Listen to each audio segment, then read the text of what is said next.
Ago, as we were coming on air, a federal judge in Massachusetts has blocked the government from deporting Ozturk pending a ruling on her petition.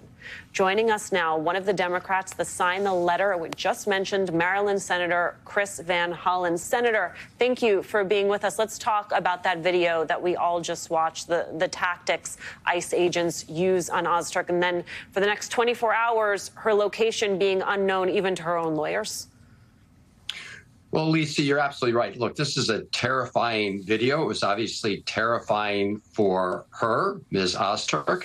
It's also terrifying for our country that you could have these agents, unidentified, swoop in, sweep her off the streets, and essentially disappear her to Louisiana, apparently against a court order, for exercising First Amendment rights. This should not be happening in America. This is the kind of secret police operation you would expect to see in authoritarian regimes. Well, in addition to the fact that they weren't clear about where she was going, they have yet, they being DHS, to publicly specify the alleged activities that led to her arrest. And that is a pattern, Senator, that, as you know, is emerging. What does the lack of transparency on the part of DHS tell you about their intentions? Well, it tells us that they have no legal basis that they want to at least present to the public, because everyone will see just how flimsy it is. Because what appears to be happening is they're snatching these individuals based on their exercise of free speech rights, right? Because of their pro-Palestinian advocacy. And in our country, you can exercise your right to controversial speech, and the government is not allowed to punish you for it. There's no crime alleged in any of these cases.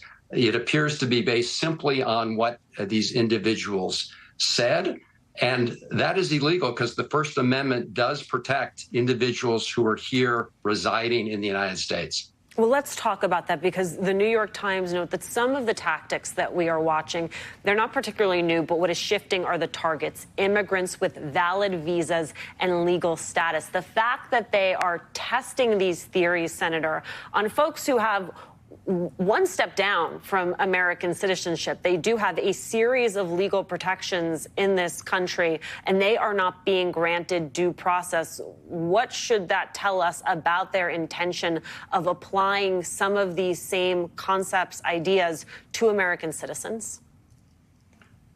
Right. As you often see in cases of authoritarian regimes, you know, they begin by focusing on the weakest links, people who they think have less rights and less protections, as a first step for coming for everybody else. And that's why it's so important that we take it seriously, not only to protect the rights of these individuals, but because this is a slippery slope. And I think the Trump administration clearly is testing the limits of their powers. I think they're very clearly overstepped their legal powers in these cases. I hope judges will rein them in, because these are core issues. Now, they are trying to dig up McCarthy-era statutes in some cases and really stretch their meaning beyond any plausible application. You know, it's interesting. I am looking, as we came on air, we got this ruling that is going to pause her deportation.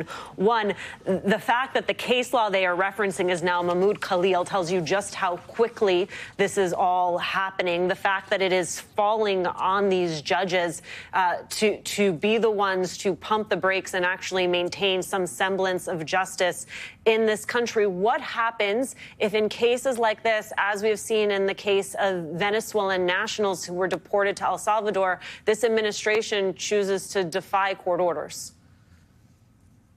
Well, that's exactly right. I mean, when they go over that tripwire, it's going to be very important for two things to happen. One is judges need to exercise their power to sanction individuals who defy court orders. I know that judges don't want to take that step, but they really have to.